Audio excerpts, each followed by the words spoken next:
Hi there and welcome back to Japan, where I'm going to be doing a reaction and review to Answer, the new song and video by Siren. As always, I've just done the reaction. If you want to see the reaction part of this reaction and review, pause this video, click the little link in the description below, and that will take you to that separate video where you can basically watch the song along with me for the first time if you haven't already seen it, or if you just want to see how my face wiggles and moves as I listen to it for the first time, and my initial comments, of course. But anyway, I'm about to give you the review, so if you haven't, pause this and watch the reaction, or if you're just here for the review, here comes the review. Don't say I didn't warn you. Okay, this one, a lot of what I wanted to say actually did come up in the reaction, but I want to go into a bit more depth, because I've had some interesting mixed feelings about the songs that have come from Mixed 10th thus far. I mean, it's an album that I'm really excited for, and I kind of like the tone a lot of the songs that came off it. Hero, I just think Hero is a wonderful song. I really enjoy it. It's one of my favourite songs by the band thus far.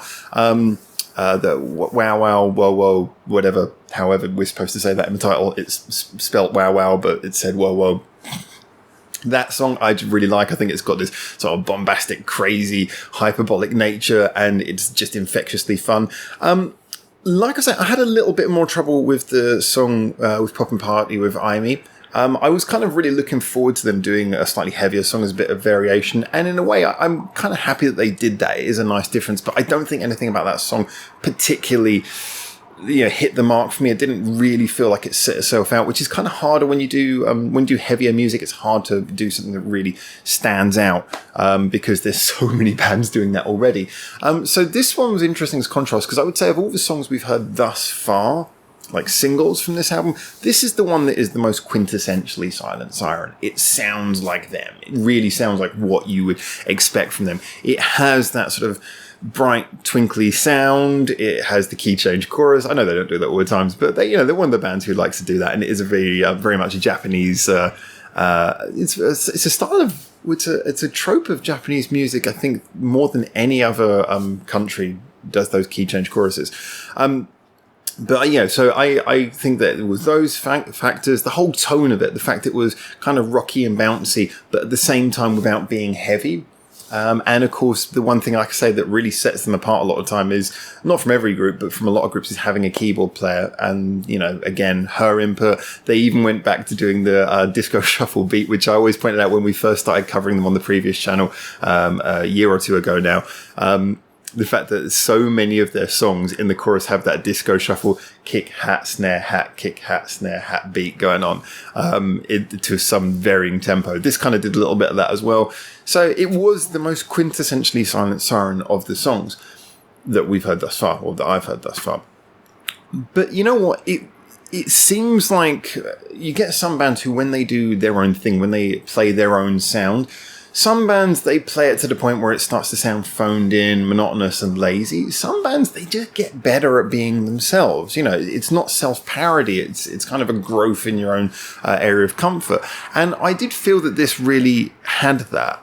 It reminded me, although tonally and emotionally it's very different, it reminded me a lot of Yoshida-san, the song from the album S, which had that similar, how to put this, that similar sense of, there was an emotional depth to it, which of course I actually, very rare that this happens. I actually had to come back and re-review that, because when I first heard it, I was a little bit unsure about it. But then when I checked out the lyrics and I checked out the meaning, which I usually, I don't pre-research songs so that the reaction is genuine. I actually came back to it and I was like, actually, this is a lot deeper and more interesting than I thought. And this song, although I can't pick up immediately on what it's about in any real depth, just a few words here and there, it really does come across as a song that means something. And this is what I was saying at the end of the reaction as well, is that this band, this group, they do seem like genuine friends. That doesn't seem like something that's painted just to make them more appealing, to audiences. I don't know if this is an interesting thing between Western and Eastern music, is that in Western music, a lot of the time, they like to play up any sort of fights within bands to make, because then people would be more into them because it's dramatic. Whereas with Japanese bands, oftentimes they try and play up how much these guys are all best friends, when actually there might be internal turmoil. But I do genuinely believe these guys, and from like Sci-Fi Channel stuff they do on YouTube, they do seem to have a genuine bond, a genuine friendship between them. And so, like I said, that comes across in the genuine sounding nature of this song. Now, musically and the way it's written, there isn't a huge number of notes I can really hit on that are specifically things that we haven't heard before, but I just wanted to point out again, and I did point again, I did touch on these things a little bit in the reaction, but I felt that from Einyan's perspective, the bass line was really good. It did that thing that bass should do, which is it kind of make the song without necessarily being noticed, without being the thing that grabs the ear. It's actually tying everything together brilliantly. There was loads of walking and bouncy bass lines, bass movements in this that kept the song sounding thick and very kinetic in a way that maybe it wouldn't have done if it had just been rocked out as a strummy song. Well, actually, as it definitely wouldn't have done. So to me, she really made the song in a very big way at a lot of points. So I just felt the bass work in this was absolutely fantastic. Of the most noticeable thing to me that really made the song stand out was actually the deliberately subtle use of the keyboard. The keyboard was throughout, but I loved the tone that she went for there. And just, you could tell she was doing like a little bit of a complicated twiddle underneath, but it was doing a similar thing to what Einyan was doing. It was adding detail and intricacy to something that otherwise would have just been strummy rock song. Like I said, I loved the sounds that were picked. They were nice. It kind of, I was trying to think of an analogy when I was listening to it, and it's kind of almost reminds me of, what's it called? That ASMR or whatever is that thing that they do where people just whisper into a microphone. And they whisper into a microphone. It was kind of like that. It kind of felt more like you're sort of being tickled behind the ear. It was very light and delicate, but the sound was really nice. It was really nicely done. So yeah, for me, that was another thing. It really, in its own way, it really made the song. I think if either of their inputs had been lost or just turned into something more generic, it would have completely undermined a lot of the factors that make me think this song is actually very special. And like I say, although it is very similar to a lot of Silent Siren songs we've heard before, I think this stands out on a lot of levels as well. And those two things are, for me, they both had inputs which really stepped this song up. Which of course then brings us to the guitar, the vocal, and the drums. Now, I really want to compliment them in a different way. Because, I mean, we're starting off with the drums. Yes, like I say, she was doing something that we've heard Hina do before. It was kind of in her normal style. But it just felt like there was a little bit more intricacy here. There was just the drum beat felt a little bit more like there was some more details where maybe if she'd been doing this style of song, this style of beat 5 years ago, it wouldn't have been quite as interesting and intricate. I felt she did a really good job on this. She knew that she obviously was going to go for a simple, straightforward approach to this song.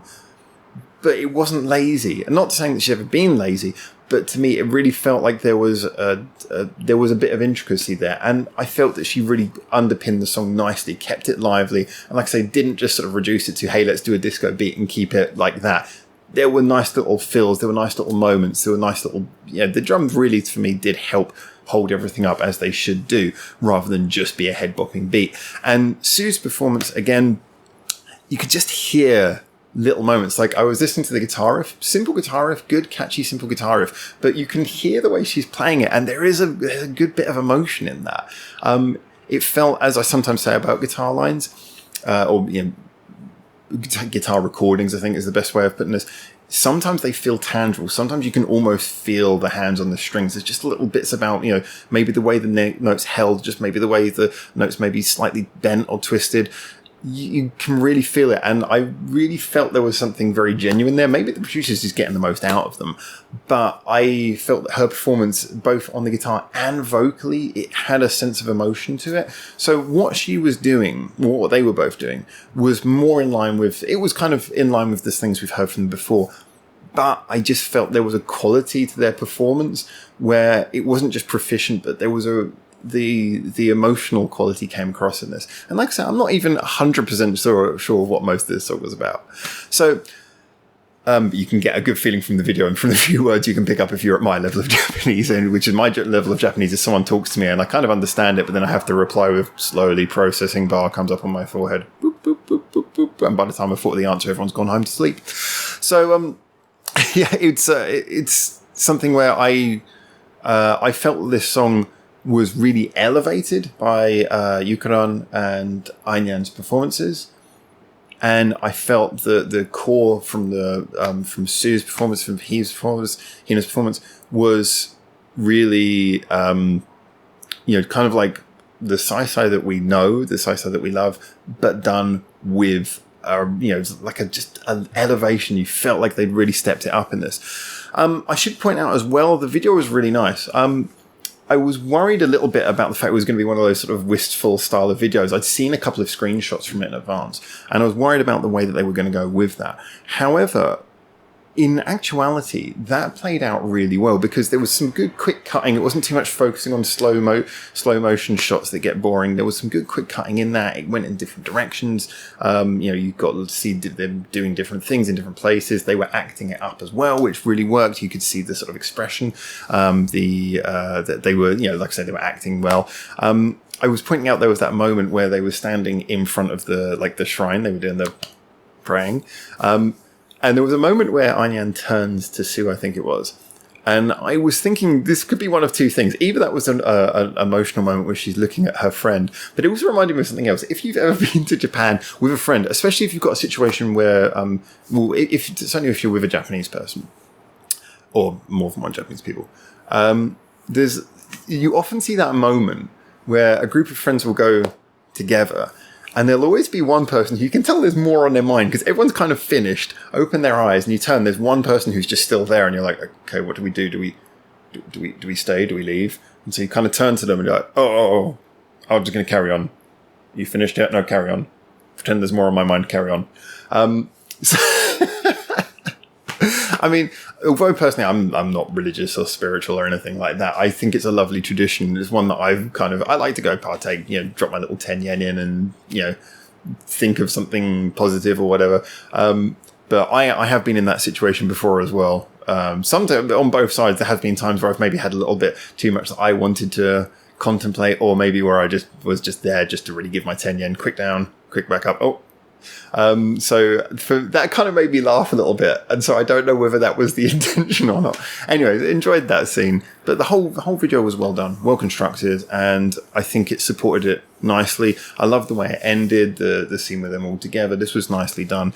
Although doing the wide shot of, I believe that was Fujisan, but doing the wide shot does really make you think of Fujiyama Disco.